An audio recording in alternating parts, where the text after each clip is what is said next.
France Info, 20h minuit. Soisigbourg.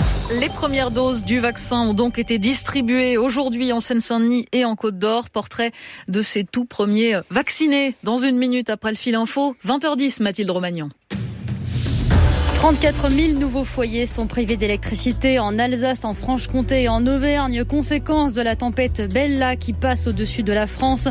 Cet après-midi, déjà environ 18 000 foyers étaient plongés dans le noir en Normandie, Bretagne et dans le Nord-Pas-de-Calais où la situation a été rétablie. 8 départements sont en vigilance orange, 3 pour vagues submersion, 5 pour neige et verglas dans le Massif central.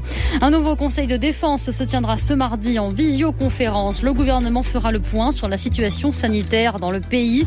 La campagne de vaccination contre le Covid-19 a été officiellement lancée en France aujourd'hui. Une vingtaine de personnes, des personnes âgées et du personnel soignant ont reçu les premières injections dans des établissements de santé de Sevran et de Dijon. 8 822 nouveaux cas de Covid-19 ces dernières 24 heures. Comme hier, ces chiffres annoncés par Santé publique France sont assez bas, mais ils sont faussés en raison des fêtes de Noël et du week-end. On dénombre une légère hausse des décès. 173 personnes sont mortes du coronavirus depuis hier.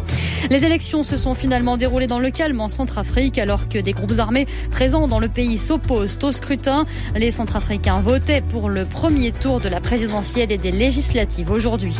Le Vendée Globe et le Français Yannick Bestaven occupent toujours la première place de la course ce soir. Il a même accentué son avance sur son dauphin Charlie Dalin. Jean Le Cam chute à la 5e place. C'est désormais Thomas Ruyant qui monte sur la 3e marche du podium.